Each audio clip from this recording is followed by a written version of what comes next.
yes, include many Americans. Democrats acknowledge they need to pay more attention to, but for many, their rights grievance is that an election was stolen, and that's just not true. And Trump's base also includes white supremacists, billionaires at Mar-a-Lago. How is that group an oppressed class? Right. And I think that when we look at the examples like the movement for women's rights, civil rights, these are movements towards inclusion, groups that were on the outs and bring them in. But history is not necessarily progressive in that sense, so that gains made in one generation can be revisable in the next. And we're witnessing this. Right? I mean, I think we're seeing a pushback on the status of women. Now we have efforts, arguments, claims being made. We got too many women in the workplace, and the women's appropriate place is in the home. I'm not endorsing this. What I'm saying is that the negotiation and establishment of these kinds of conventions of civility, it can be directed towards inclusion, but it can also be wielded for the purposes of exclusion. And I think that's what we're witnessing today. In other words, Donald Trump, the latest in a line of movements that have sought to alter civil norms, but people on the left might see this as a regressive move. Absolutely. The fringe has become the rug today, or at least people are trying to make the fringe into the rug. Now, how do you know, let's say, an effort to establish a new understanding of civility versus what might be called strategic incivility? Lots of protesters, for example, are engaging in strategic incivility, strategically targeting the policing efforts by ICE in order to call attention to what they consider to be an injustice. Well, that brings us to the left. People have said, you know what, we've got to fight F-bomb with F-bomb, if you will. And you have the mayor of Minneapolis dropping the F-bomb. You have Jennifer Welch, who's host of the very popular left-leaning podcast, I've Had It, who told recently the New Yorker's David Remnick, she's sick of woke, people policing everybody's business. I'll add, we know that woke was weaponized by the right. They said it was a civility that was oppressing freedom of speech. But Jennifer Welch, again on the left, says she's now for dark woke, fighting for social justice, but not afraid to say F you. Zohran Mamdani, who was just inaugurated as mayor of New York City, went out of his way to criticize civility in his inaugural speech and said that those who are fluent in the grammar of decorum often use it as a mask for oppression. But in his speech itself, he says multiple times that he will be the mayor for anyone who calls New York home. So he's simultaneously rejecting what he thinks is a prevailing understanding of decorum and asserting a new understanding of what decorum ought to be. Well, staying with the left, again, we're hearing the F-bombs dropping from the left as well. All I can think of is my mother. You lie down with dogs, you come up with fleas. Do you have a sense that by lowering themselves to the same level, is that a dangerous route to meet people in the mud? It certainly can be, right? And I've heard this criticism leveled at, Governor Gavin Newsom, for example, who is positioning himself as a, Trump of the left, at least in terms of making fun specifically of Trump, it should be said. But there is some sense, right, that if they go low and you don't go high, then you end up being reduced to the level of the person you're disagreeing with. I guess I would suggest something different, right, which is to focus on the real stakes. What are the boundaries of polite society? Who gets the benefit of decent treatment and behavior in our society? Who is owed basic respect? If we focus on that as the goal, and perhaps it'll make it less imperative that we engage in tit for tat or F-bomb for F-bomb. Yeah. Keith Bybee, professor at the College of Law and Maxwell School of Citizenship and Public Affairs at Syracuse University. Professor Keith, thank you so much. You're most welcome. Thanks for having me. You're listening to Here and Now. Good afternoon. This is Radio IQ Program Director Nicholas Yee. A reminder that we're currently switching a little of the programming here on Radio IQ. You're listening to Here and Now at its new time slot, followed by Fresh Air at 2 p.m. and then The World at 3 p.m. This evening at 7, the debut of Today Explained and the Global Story, followed by On Point and then Left, Right, and Center at 9 p.m. The new schedule and show descriptions can be found up on our website, radioiq.org. And thanks for listening. This is a test of the emergency alert system. This is only a test.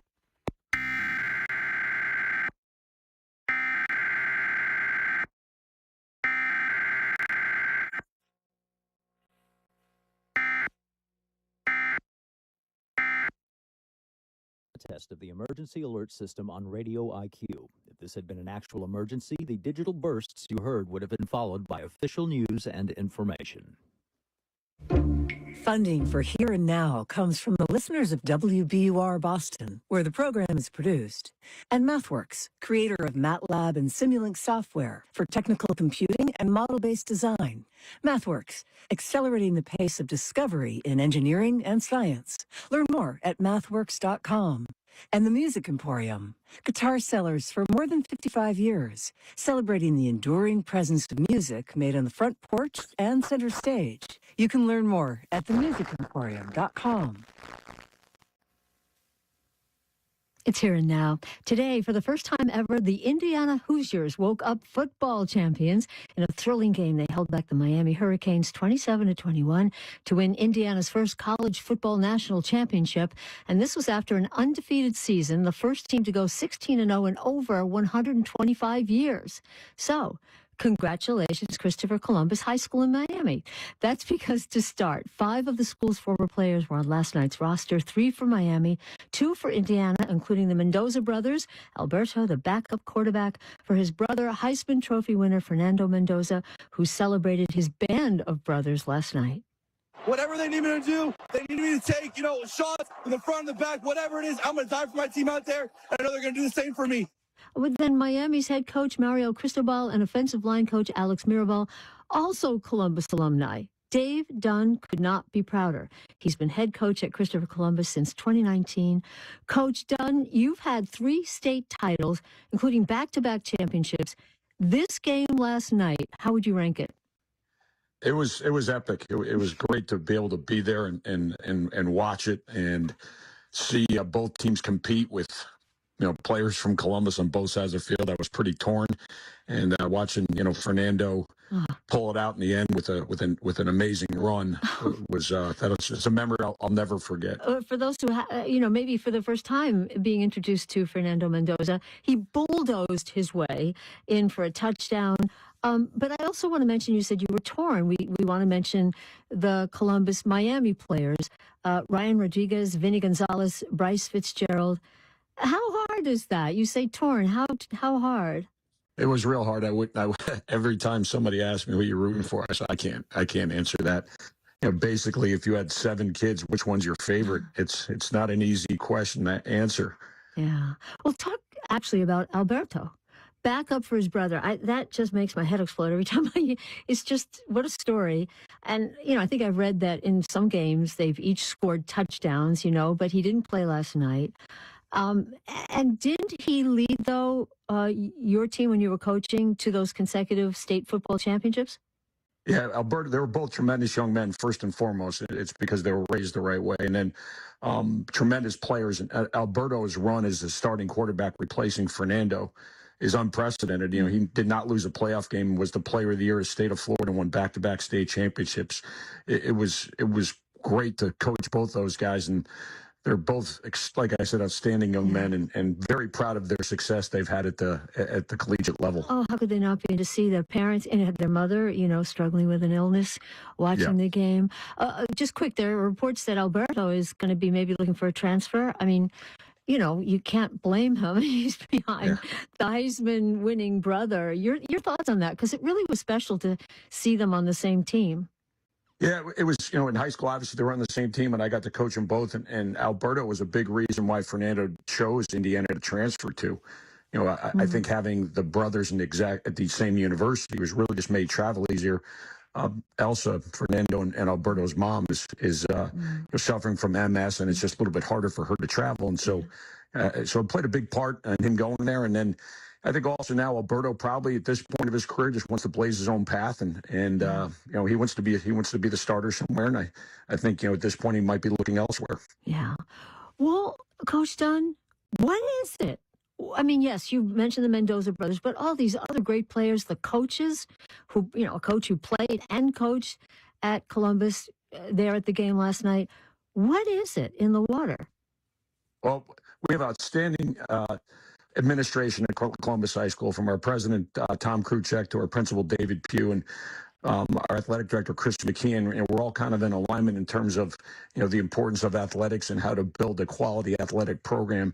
And I have amazing assistant coaches. I really kind of just set the things in place that I think we need to get done, and I try to get out of the way. And we've had a great tradition over, over 60 plus years of football at Columbus High School, and I think that has always helped us attract fine young men that want to excel at the next level in college, not just maybe as an athlete, but also as a person. I think we do a real good job of developing the whole person at Columbus. Well, I have to say, I was looking at your resume and said, some time at Harvard, colleges. What is it about high school? In the minute we have, what is it about that draw for someone like you who probably could be at a college? I just think that you have a much bigger impact in young men's lives at that point between 15 and 19 years old, that range when they're in high school. And a lot of them these days do not have a father figure in their life. And I think that I'm able to provide that. And it's also very beneficial to me. Yeah. Well, it certainly was. The payoff was just in spades last night. Congratulations to you. Have you slept? Yes, I have. Thank you. Okay. Yeah. Dave probably hadn't. Dave Dunn, head football coach at Christopher Columbus High School in Miami, sent a lot of players to last night's college playoff, and some coaches too. Coach Dunn, thank you so much. Thank you for having me. And Here and Now is a production of NPR and WBUR. I'm Robin Young. I'm Indira Lakshmanan. It's Here and Now.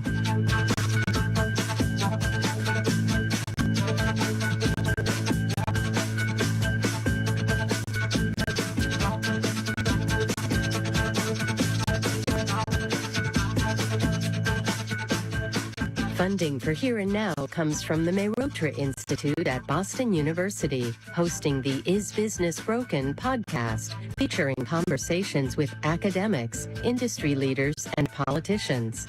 More at ibms.bu.edu.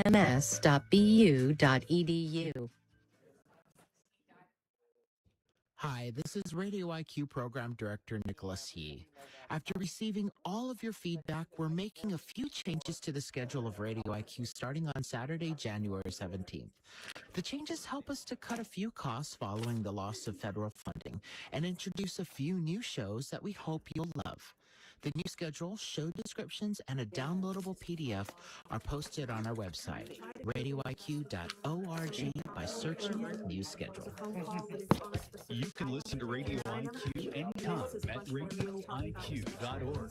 Plus, you'll find the latest news, a complete broadcast schedule, events calendar, and more. All at radioiq.org.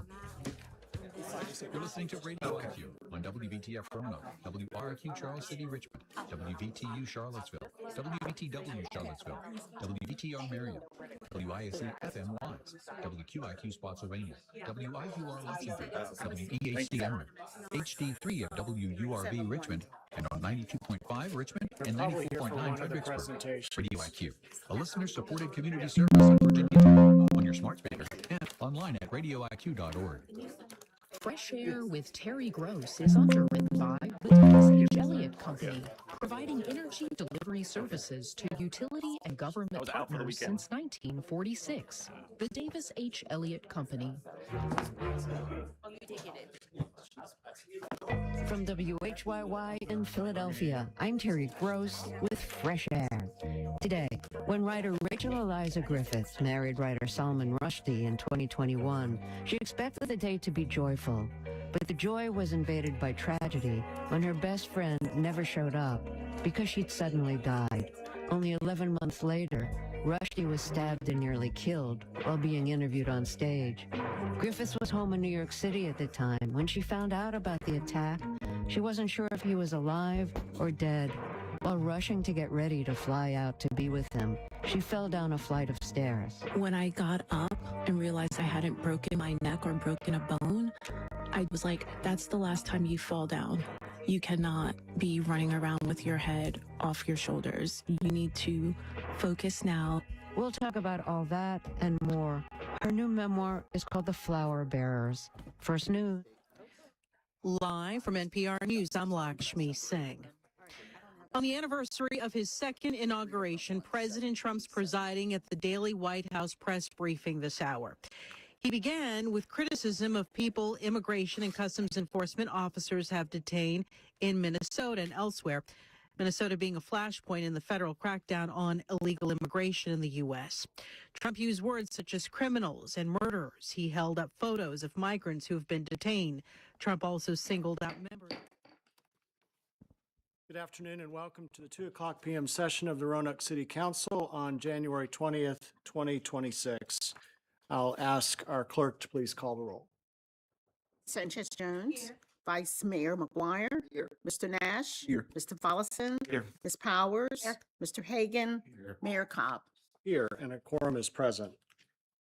I will deliver our invocation this afternoon and then ask you to join me in the Pledge of Allegiance. Would you please stand?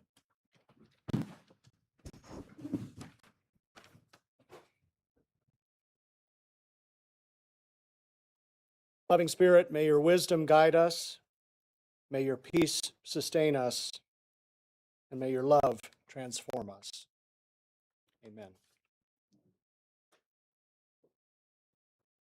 Pledge allegiance to the flag of the United States of America and to the republic for which it stands, one nation, under God, indivisible, with liberty and justice for all.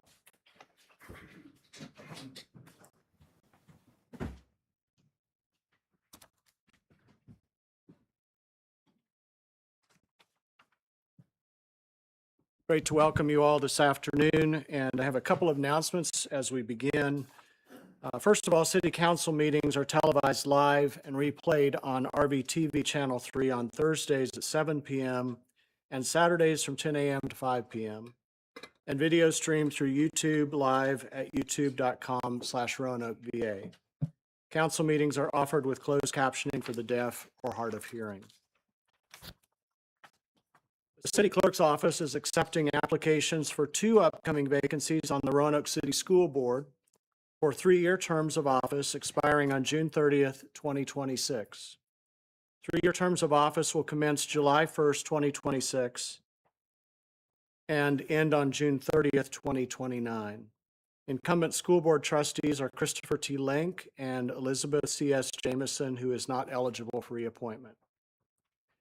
Application and information describing the duties and responsibilities of trustees of the Roanoke City School Board are available on the City of Roanoke's webpage at roanokeva.gov or may be obtained by contacting the City Clerk's Office here on this floor, room 456, Noel C. Taylor Municipal Building, between the hours of 8 a.m. and 5 p.m., Monday through Friday. The deadline to receive applications is Tuesday, March 10th, 2026 at 5 o'clock p.m. For questions or additional information, you can contact our clerk's office at 853-2541 or by emailing clerk@roanokeva.gov. In January 2026, later this month, the City of Roanoke is holding a series of public meetings for 3 of the council member initiatives, including review of the 2024 zoning text amendments, the Evans Spring Plan, and a new vape shop ordinance. Beyond the council member initiatives, additional text amendments will be discussed. The dates and locations for these meetings are Wednesday, January 21st, 5:30 to 7 p.m. at Belmont Library, which is 1101 Morningside Street Southeast. Thursday, January 22nd, 5:30 p.m. to 7 p.m., the Raleigh Court Library, 2112 Grandin Road Southwest. Saturday, January 24th, 11 a.m. to 12:30 p.m. at the Gainsborough Library, located at 15 Patton Avenue Northwest. Monday, January 26th, 5:30 p.m. to 7 o'clock p.m., Melrose Library, 2502 Melrose Avenue Northwest, Suite D. Tuesday, January 27th, 5:30 p.m. to 7 p.m. at the Main Library, located at 702 South Jefferson Street. And Wednesday, January 28th, from 5:30 to 7 p.m. at the Williamson Road Library, 3887 Williamson Road. These open house style meetings will have stations staffed by members of the planning department that you can talk with regarding each initiative. Residents can attend any meeting. You can attend all the meetings. It's totally your choice.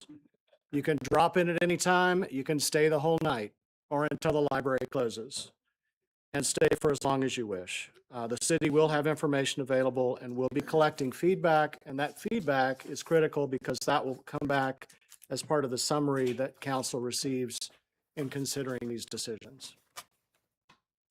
Moving on to our presentations and acknowledgements. As we do at all of our 2 o'clock sessions, I invite our council members to give shout outs about things they've experienced in our work throughout the city. And so I will start with Council Member Hagan on his shout out. Yeah, my shout out goes to an event that I wasn't able, unfortunately, to make. The grand opening for Rise Medical Dispensary that happened, I think, earlier today. Always good to see a business come from Salem to the Roanoke City.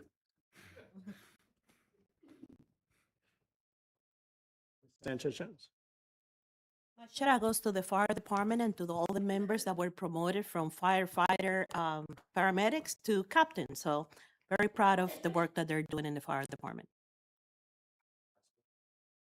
I want to say thank you to the Strong Towns Roanoke group that I had the pleasure of getting together with last week at Twisted Track for a 2.5-hour conversation, and really appreciated the chance to talk about all kinds of issues from transportation, equity, sustainability, economic development, and just really appreciate how many citizens we have in Roanoke that are engaged in trying to make Roanoke a better place. So appreciated that chance.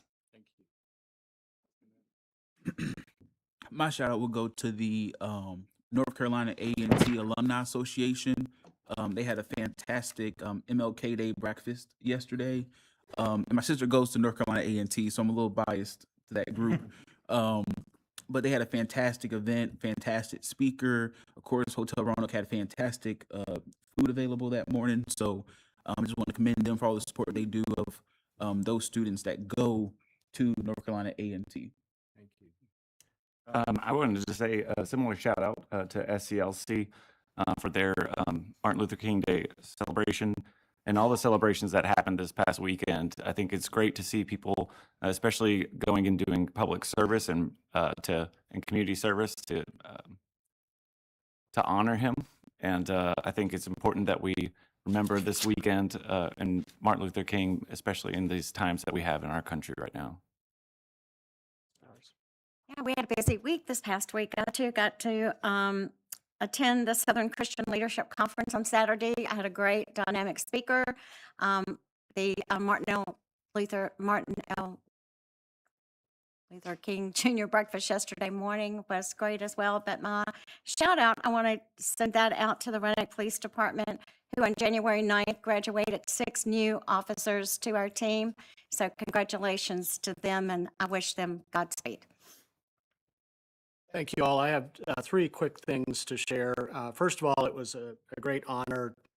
It is a great honor to be on the transition committees for both Governor Spanberger and Lieutenant Governor Hashmi, and had the honor, along with thousands of other people, of attending the inaugural events this weekend.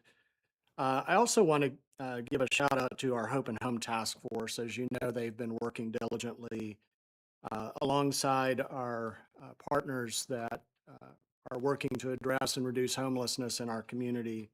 Our last meeting was held at the Rescue Mission, and the task force members shared dinner with guests of the mission from the Women and Children Shelter, and had some very meaningful conversations and new understandings, I think, about the complexity of homelessness and what women and children in particular are facing. And then finally, tomorrow is the launch of the Mayor's Book Club. This is a new initiative in partnership with our Roanoke City Public Libraries. And throughout the year, every month we'll be at a different library, and we'll be at each library twice. The focus for tomorrow's book club conversation is business. So if you're able to come, we'll have a light lunch provided. Bring your favorite business books that you'd like to share. I'll be sharing some of mine. So I look forward to that, and that is at noon tomorrow and starts at the main library downtown.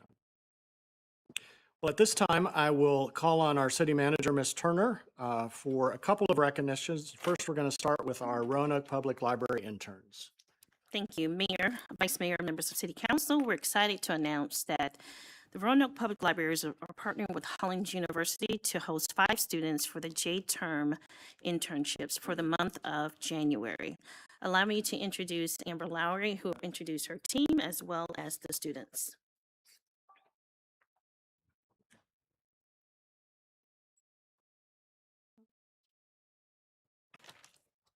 Hi everyone, thank you so much for having us this afternoon. I'm really excited to give the presentation and turn it over to the team now.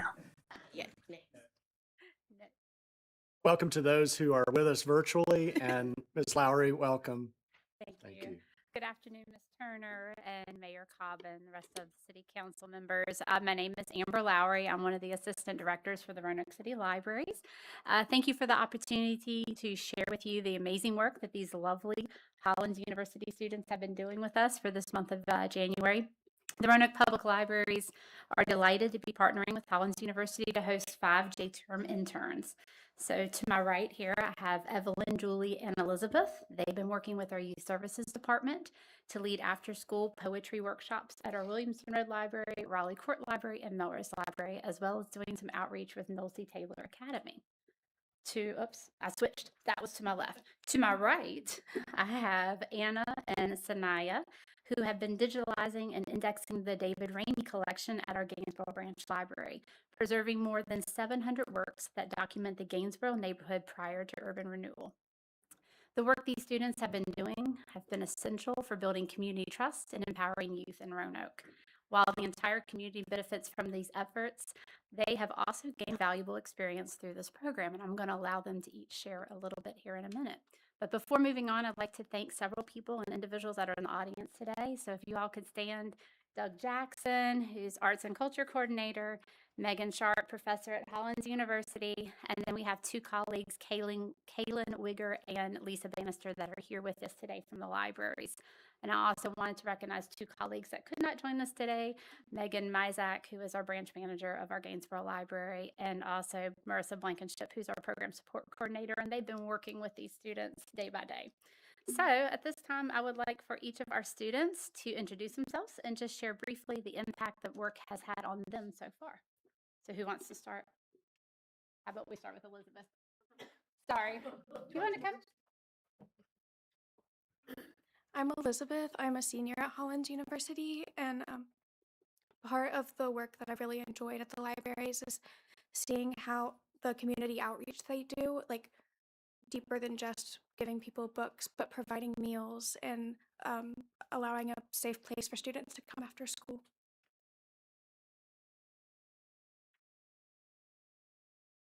Hello, everyone. I'm Evelyn Kiefer. I'm a sophomore at Hollins, studying English and education.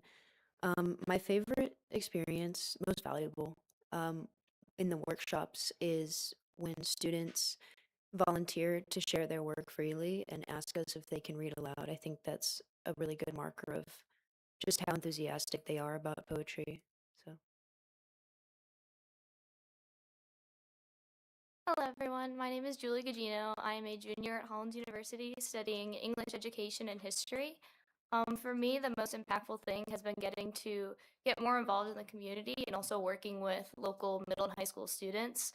Since I'm following the education path, it's been really impactful for me to get my foot in that door.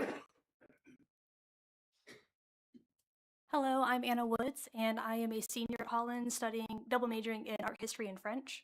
And the most impactful thing for me is being able to see how Gainesboro has come to life through David Ramey's work and seeing just how the history has been and how being able to talk with so many people that are knowledgeable and passionate about keeping this history alive and getting to learn from them and learn from the community. Hello, I'm Sanaya. I'm a senior history and English double major.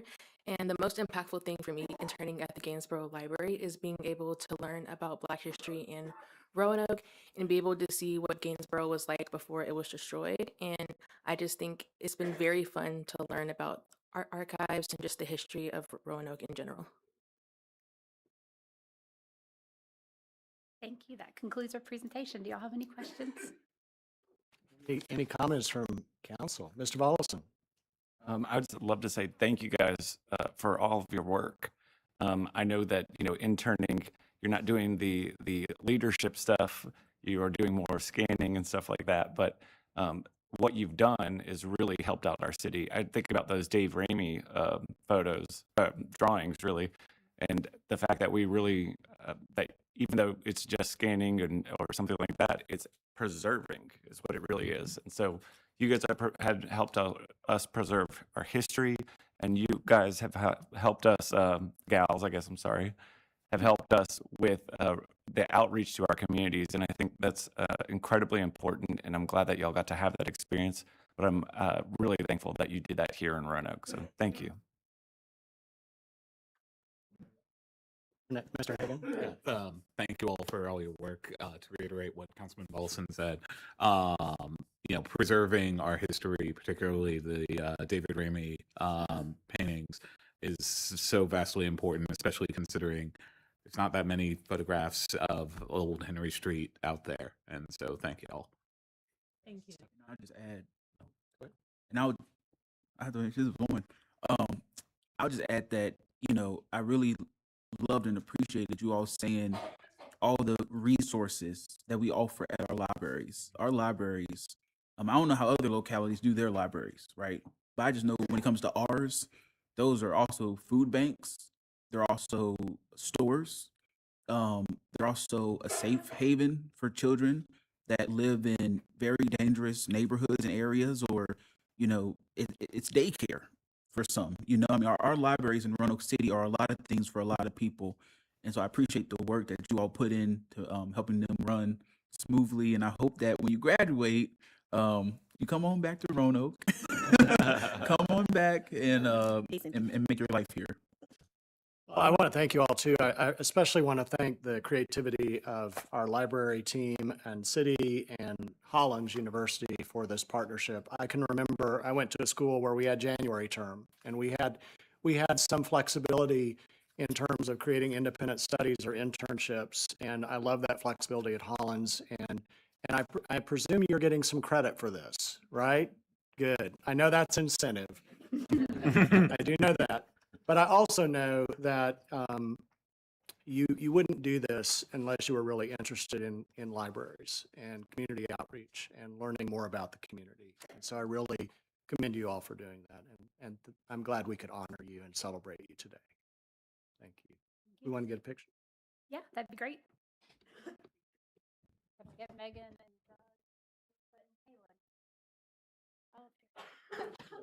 Stand right in front of council.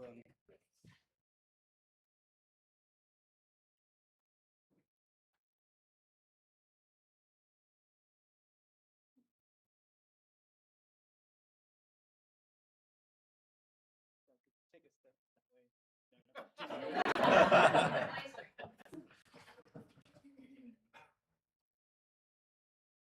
All right.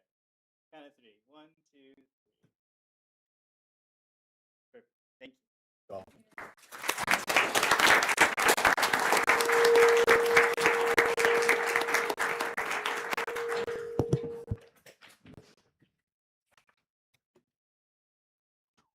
Thank you all. Next, we have a presentation of citizen-centric reports. And again, I will call on Ms. Turner. Thank you, Mr. Mayor. Each year, the Association of Government Accountants hosts a contest for undergraduate and graduate college students called the Government Finance Case Challenge. Students take publicly available financial information from a locality and complete and create a citizen-centric report. And it's a visual, appealing 4-page document that makes a locality's information more accessible. This year, Roanoke was the locality for their contest. This council presentation is an opportunity for the winning teams to present their work to the City Council.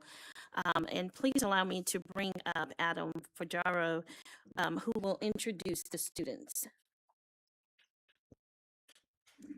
Good afternoon, Mayor, Vice Mayor, members of council, Ms. Turner. It's my pleasure to introduce to you the winning student team. There were two student teams who won this year out of the 40 who participated. Unfortunately, only members of one team could be with us here today for this presentation. It was a pleasure to work with these groups, and I really appreciated the opportunity to share some of the great things that are happening in Roanoke, not only with the winning teams, but with 40 different student groups across the entire country who participated in this challenge. So we have with us Jennifer Garrett from the AGA, and I'll let her say a few words and introduce the student team. Yes, hi everyone. Good afternoon. We're so proud of the two teams that competed from American University and Colorado Boulder University. Like Adam mentioned, we have two of our team members here from American. So I'm going to turn it over to Delaney. She's going to share her screen and go through the presentation.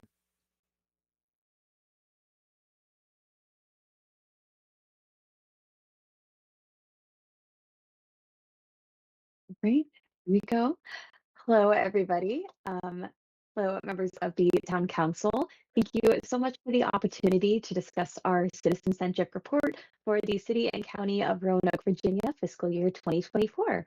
In this presentation, we're going to discuss the rationale behind our content and design choices for the CPR. Before we begin our discussion of the report, we will briefly introduce ourselves. My name is Delaney Fail. I am a second-year Master of Public Administration student in the American University School of Public Affairs. Hi, my name is Kellyanne Gonda, and I'm a first-year Master's of Accounting student with the Kogod School of Business. Our third member, Natalie Hernandez, was unfortunately unable to attend today, but we are wishing her and her husband best wishes for their honeymoon. Before we get into the details, we want to emphasize why reporting like this truly matters. Communicating government information clearly and accessibly isn't just a best practice, it's a responsibility. Studies show that 54% of U.S. adults read below 6th grade level and that financial literacy is only around 49%, which means that traditional reports filled with technical terms or dense tables simply do not reach most residents. With that in mind, our team designed the City of Roanoke Citizen-Centric Report to increase transparency, accountability, and public understanding. The report not only presents key financial information, it balances data with context by explaining the story behind the numbers, how funds are allocated, what initiatives are underway, and how those choices impact daily life and the future of the city. Ultimately, our group wanted to answer the questions residents genuinely care about. Where is their tax money going? What progress is the city making? And what challenges are being addressed by the city? By organizing the CCR in a straightforward, readable format, we've made it easier for citizens to stay informed, understand city performance, and also engage in the decision-making process. The goal of our Who We Are page was to give insight about what Roanoke is known for and its economic role in the region. It includes a description of the city, key statistics, a brief summary of governmental structure, and the city's values, goals, and services. The key statistics we decided to highlight, which are population, per capita income, median household income, and top employers, was to be transparent about the overall economic prosperity of Roanoke's residents and to show the main types of jobs available in the local market. We also included a summary of Roanoke's mayor-council form of government because although it is a fairly common type of government amongst U.S. cities, residents may not have a clear understanding of how the structure works. To make this information more accessible, we provided a simplified explanation of the number of members, how elections work, and the terms of office. We also included a picture of Mayor Leah to put a face to the city's leadership during the 2024 fiscal year. The values highlight the city's priorities and its ethical compass for making decisions, while the strategic goals show what the city's vision is for the future. Lastly, the services we listed show how Roanoke meets the needs of its community. We included these elements to show where the city is directing its resources and efforts, and we provided a link to the city's website for readers who would want additional information beyond what was available in our report. The How We're Doing page features statistics about ongoing programs, key accomplishments from the fiscal year, recognitions the city received, and a list of major initiatives. For this section, our team wanted to include statistics on a variety of programs, including education, public safety, public health, affordable housing, and community engagement to show how Roanoke is working to improve the lives of all citizens. We ensured that these statistics would be relevant to a variety of constituents. At the suggestion of the AGA judges, we elaborated more on the goals and what steps have been made to achieve them, such as the yearly themed campaigns for Vision Zero. And while we do later acknowledge the ways that Roanoke can improve on these efforts and address citizen concerns on our final page, we wanted to highlight the successes and demonstrate how Roanoke actively works for its citizens. Our team determined that a pie chart would be the most effective way to present information on revenues and expenditures because it provides a clear visual comparison. This allows citizens to quickly see how government spending is distributed across different areas without needing to interpret complex tables or figures. To make the pie charts as simple as possible, percentages were rounded to the nearest full number, and categories with smaller percentages were placed in the other category. This category ensures that all spending is accounted for on the chart, but it is not visually overwhelming to an average viewer. We also include a link to the audit on this page and include a disclaimer on the other category, ensuring full transparency. And while we acknowledge many citizens will not choose to examine the financial audit in its entirety, we wanted to provide them with the opportunity to investigate further and simultaneously ensure this information is promoted and available. Our team also made sure to acknowledge the unauthorized overspending by the Roanoke City Council. While this overspending was for necessary purposes such as the Children's Services Act programming and staffing needs in the fire department, it is important to acknowledge that proper procedures were not followed. Transparency with the public is integral to maintaining their trust, and acknowledging the mistake while pledging to do better and hold the City Council accountable helps rebuild that trust.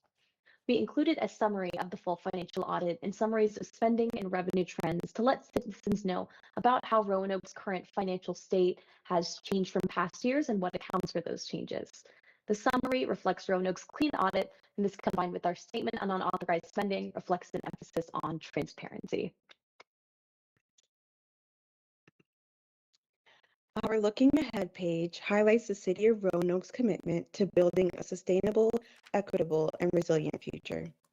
The planned initiatives, such as the Sustainability/Climate Change Action Plan or the Equity Action Plan, demonstrate how the city is addressing environmental challenges and advancing fairness for all residents. At the same time, the section acknowledges challenges that the city is facing, including affordability, uncertain federal funding, and public safety staffing, areas where proactive strategies are currently being developed to maintain services and community trust. Together, these priorities exemplify how Roanoke is both preparing for tomorrow and responding to today's realities. To support accountability and community engagement, the report also includes a call for citizen feedback. Residents are invited to share their comments and suggestions through phone, email, or the city's official social media platforms, ensuring that community voices play a role in shaping Roanoke's future direction. Even the most transparent report only works if people can actually find it. So our team discussed several ways to make the CCR easily accessible to residents across Roanoke. First, the full CCR could be published on the city's official website with a dedicated page that's simple to navigate. Second, we recommend creating a series of social media posts that highlight key sections of the report, breaking down the information into quick, easy to understand pieces that reach residents where they already spend time online. Third, we propose distributing printed copies at city council meetings and public forums, giving residents the chance to review the information and then ask questions directly. And finally, physical copies can be made available at city offices, including City Hall, libraries, and community centers, so residents without internet access can still stay informed. By combining digital outreach with in-person availability, this ensures that every citizen has an opportunity to engage with the CCR in the format that works best for them. Thank you, Council, for your time and attention today. The creation of the CCR was a valuable experience for our group and allowed us to practice translating complex financial information into a way that is simple and accessible to the general public. Thank you to AGA for this opportunity and for their continued efforts promoting government accountability work. We welcome any questions or comments at this time. Thank you all very much for that presentation and for selecting Roanoke to focus on. Will this be available? I know it's going to be on the website. I know council would love to have access to this as well. Yes, we're going to provide copies to you all, and we're also looking at how we can make sure that we're incorporating. I mean, we were excited that we were selected, and we think it's a valuable tool that we can replicate. Fantastic. Council members, any comments? Ms. Powers. I just want to say thank you very much for this. So this is just invaluable information, and thank you for choosing Roanoke. I think this will be something that our citizens and that our council is going to be very interested in. So thank you for this work. All right, thank you for your time today and all of the energy you've given to this. We appreciate you all. Thank you. Thank you.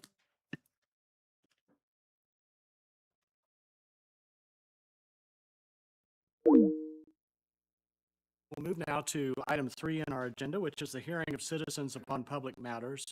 Council sets this time as a priority for citizens to be heard. All matters will be referred to the city manager for response, recommendation, or report to the council as she may deem appropriate. For those who may be speaking before council for the first time today, just a couple of housekeeping items. When your name is called by the clerk, just please come up to the front. The mic's live, so you don't have to worry about that. In the upper right corner is a box. It has 3 lights on it, green, yellow, and red. Each speaker will have 3 minutes, and green means go, yellow means you have about a minute to wrap up, and red means wrap it up. And if you're mid-sentence or mid-thought, I'll certainly work with you to finish that up. So we're going to call 2 speakers at a time, so the second person can be ready to come up after the first. Ms. McCoy? The first 2 speakers, Guy Bird Jr. and Lisa Thompson.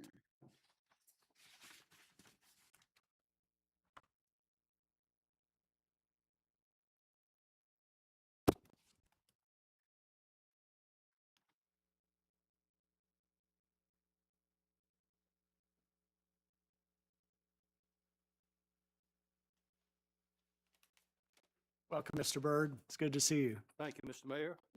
Good afternoon to Mayor and all members of council. My name is Guy Bird. I'm a resident of the city of Roanoke, and I'm a director of philanthropy with the Adult Care Center in Salem. Pardon me for this congestion. I am here to speak with regard to the city's new special events guide, which contains proposed fees that would be charged to event organizers, such as First Fridays, which holds events during the warmer months on Franklin Road near the intersection with Williamson Road. The Adult Care Center is one of more than 130 nonprofit organizations in this valley who have benefited from First Friday's events in past years. We have provided volunteers to sell tickets, serve beverages, and help clean up afterwards. And in return, First Fridays has made generous grants to us. These grants are important and have enabled us to carry out our mission of serving some of the most dependent members of the valley. I can understand why the city might want to charge fees to help offset the cost of a street closure. But I am fretting today that the fees could be so large as to force an agency like First Fridays to perhaps even cease operation. After having dispersed more than $2 million back into this community over the last 38 years, it would be a shame if that were to ever happen. I gather that decisions on fees have not been made yet, so at this point there is still time to think about what tiers 2 and 3 would cost an agency like First Friday. This agency is run by a volunteer board, it has no paid staff, and tries to hold its costs down as much as possible in order to conserve funds that will then be distributed to nonprofit agencies who participate each season. Perhaps First Fridays will be eligible for an exemption from this new fee altogether. But if not, please consider capping the fee at a level that will not be punitive. I know that the president and immediate past president of First Fridays would be glad to discuss options that could be more bearable. Thank you for allowing me to speak this afternoon. Please keep in mind what an invaluable resource First Fridays is. I'm finished. Thank you, Mr. Byrd. Thank you. Appreciate your time today.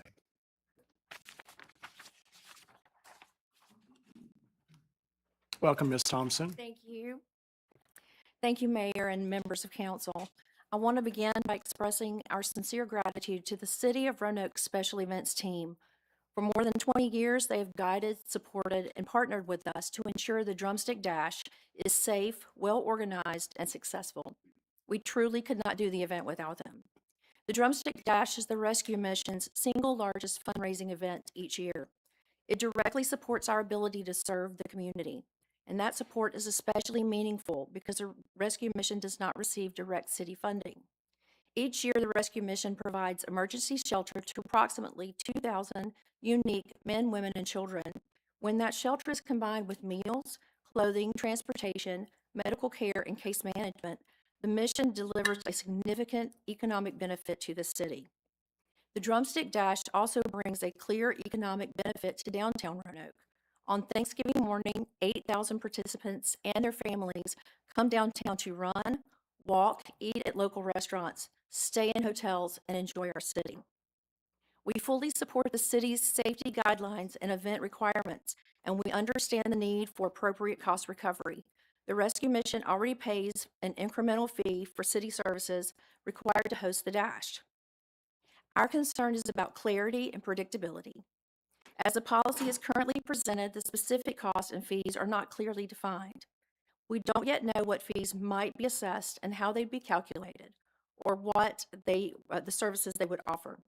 While the policy mentions possible exemptions, it's not clear what qualifies for an exemption and how that determination would be made. Events of this scale are planned in months, sometimes years in advance. Clear, predictable cost structures are essential for responsible budgeting. Uncertainty around future fees or exemptions could unintentionally jeopardize the long-term viability of nonprofit-led events that operate on tight budgets and rely heavily on volunteers and community support. As potential changes are considered, we respectfully ask that costs be weighed in light of the mission's community impact, the economic benefit to the city, and our longstanding partnership, and that clarity around fees, exemptions, and timelines be part of the conversation. Thank you. Very much, Ms. Thompson. Madam Clerk, our next two speakers. Frank McGuire and Scott Howard.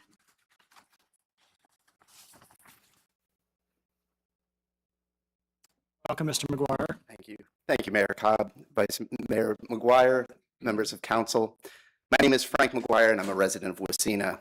I appreciate the opportunity to speak today, but I must include that I'm frustrated that I'm not adding my comments on a proposed change, but rather I'm here to talk about one that is being presented as a fait accompli. You'll hear shortly from Public Works about this policy. The thing that I'm most concerned about is that this is supposed to take effect in 60 days without a lot of input from the public. This process should have started with outreach to the affected groups. I've submitted permits on behalf of several nonprofits over the last couple of years, and we were not notified that this would be coming.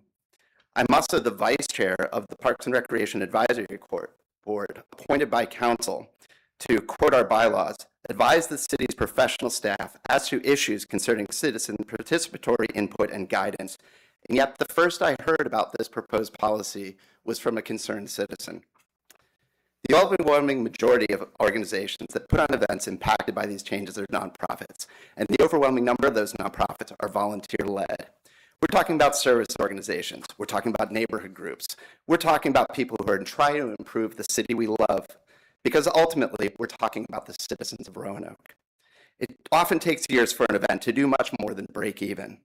The outcome of this policy, and sadly I fear the unstated goal of this policy, is that there will be fewer events for residents of the city to come together and celebrate, make this a great place to live, work, and play.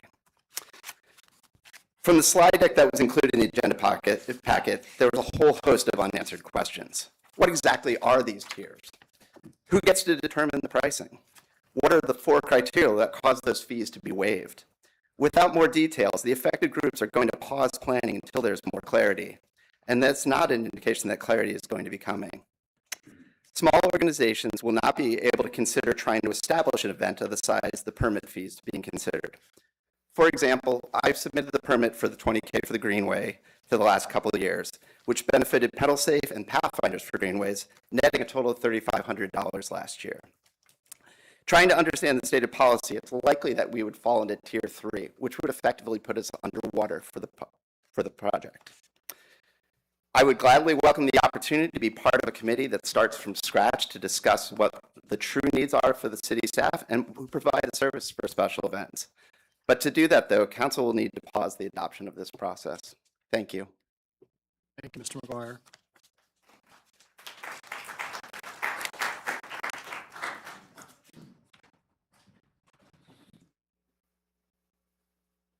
Welcome, Mr. Howard. Mr. Good to Mayor, see you. City Council, thank you for your time. I just was just made aware in a very short time about the downtown blocking of the streets and the new charges and possibly that we're going to be passed. And I just want to let y'all know that there's so many small businesses downtown that depend on that. I moved here 25 years ago, and I really feel that when I moved here, I saw this, and it made me want to live here. Got all the events. I mean, from different places blocking the street, your St. Patty's Day event, you know, you go to Martin's, it's a great event, they block the street. We don't block it quite as often, we have a larger capacity, but we need a short-term notice quite often for some of the larger bands that are coming through. And if there was any way to make it an easier process to when you're doing the same thing over and over again. I know several venues downtown do it over and over, and I was like, hey, if we could get a blueprint of what we do every time and send it in. Sometimes we'll learn about an artist 3 weeks out, and they want to play on a Wednesday night. If I could submit something to y'all just to show y'all one of our Wednesday nights, can I hand this to somebody? Yeah, just hand it over here and we'll pass it around. An artist we had passed it through that gave us a last minute notice on a Wednesday night. These people got hotel rooms. We cannot feed all these people. They went to other restaurants downtown, which is great. They brought business to downtown. I love Roanoke. There are a lot of challenges, but to be able to do this is really big for so many businesses downtown, whether it's First Fridays, whether it's us, whether it's the Fork in the Alley or the Fork in the Market or Brandon. It makes a huge difference to bring these things to the city because it brings people to the city. It brings revenue to the city. It's a huge revenue for us.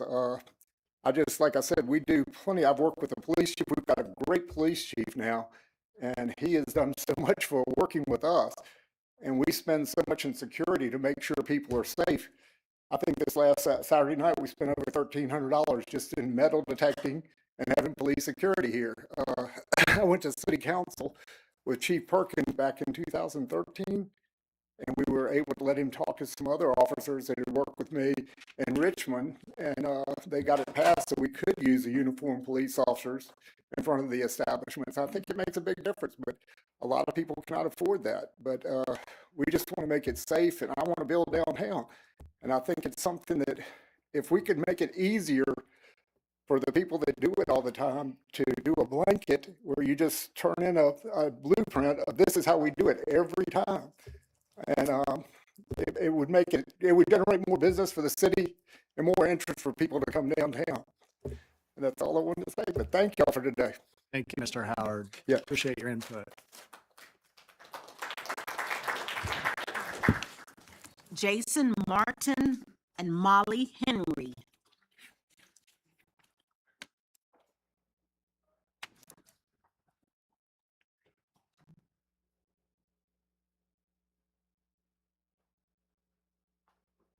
Welcome, Mr. Martin. Hi, thank you.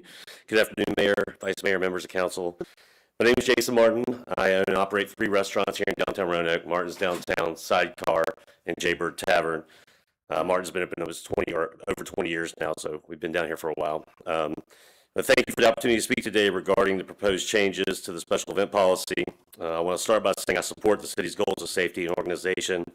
When it comes to special events, events are obviously a major asset to Roanoke, and when done well, they benefit residents, visitors, nonprofits, and local businesses alike. My concern is that parts of the proposed policy may unintentionally undermine those same goals. First, I'd like to address the proposed increase in fees related to the vehicle barriers. And based on the numbers we've reviewed, this change alone could add 15, 20, 25% to the total cost of producing an event, events like I produce at Martin's. And for many organizers like myself, and especially nonprofits and community groups, that's not a marginal increase, it's a make or break expense.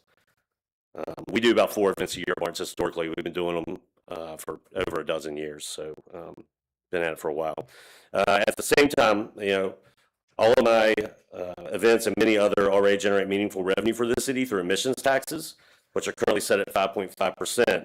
So for my events, these taxes often total into the thousands of dollars per event coming into the city just on admissions.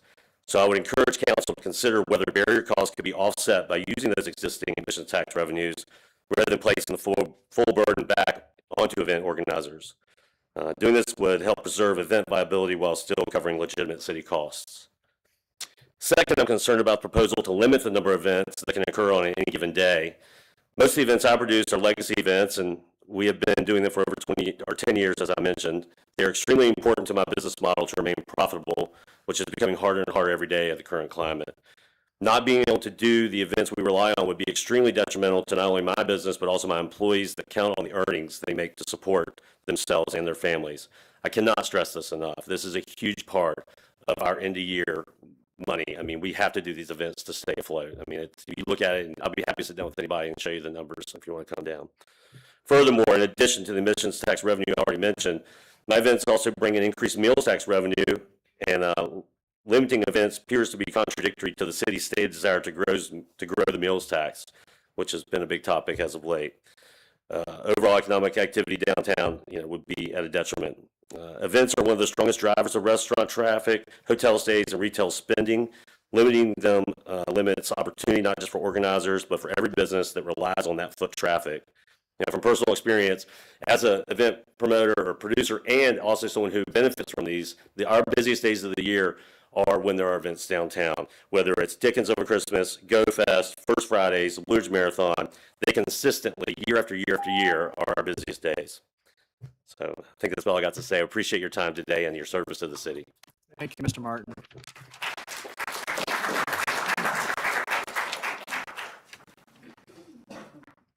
Welcome, Ms. Henry. Thank you. Good afternoon, Mr. Cobb and members of council. Thank you for the opportunity to speak today. My name is Molly Henry, and I represent First Fridays at 5, a nonprofit organization that produces community events in partnership with other nonprofit organizations in our wonderful community. Legacy events are long-standing community events with an established operational history, consistent attendance patterns, and a demonstrated ability to work well within a community. Many of these events are organized and managed by volunteers, not paid staff or professional event producers. I'm here today because the 2 documents released on Friday, January 16th, Update to Handling Traffic Controls for Special Events and Special Events Guide, reference barricade cost structure and requirements that create a significant challenge for nonprofit event organizers, particularly with legacy events like ours. We fully support public safety. Our events have a long proven history of working collaboratively with the police, fire, public works, and city staff to ensure safe, well-managed gatherings. As a nonprofit organization, we plan and budget our event season approximately 12 months in advance. Our budgets are approved by an all-volunteer board of directors. Sponsorships are secured and contracted. Bands are secured, negotiated, and contracted far ahead of the time our insurance permits are issued. Prior to 2025, our permits were typically approved by January of the year in which we were operating. We do not have the ability to absorb large unplanned costs, particularly with no prior frame of reference for the enormity of such cost impacts. We are not asking the city to compromise safety. We are asking for consideration of reasonable alternatives to cost-prohibitive changes with a reasonable timeframe for implementation. Specifically, tiers that are clearly defined and do not change mid-season, recognition that nonprofit events could not absorb sudden infrastructure or be put in a position to receive bills after the fact for undisclosed or even subjective expenses. allowance for widely used non-Department of Homeland Security rated barricade solutions that peer cities continue to deploy successfully, adequate time to budget newly imposed costs, and review forthcoming policy changes. First Friday's community events are not just entertainment, they are economic drivers, civic traditions, and most importantly, provide a vehicle for charitable community impact. When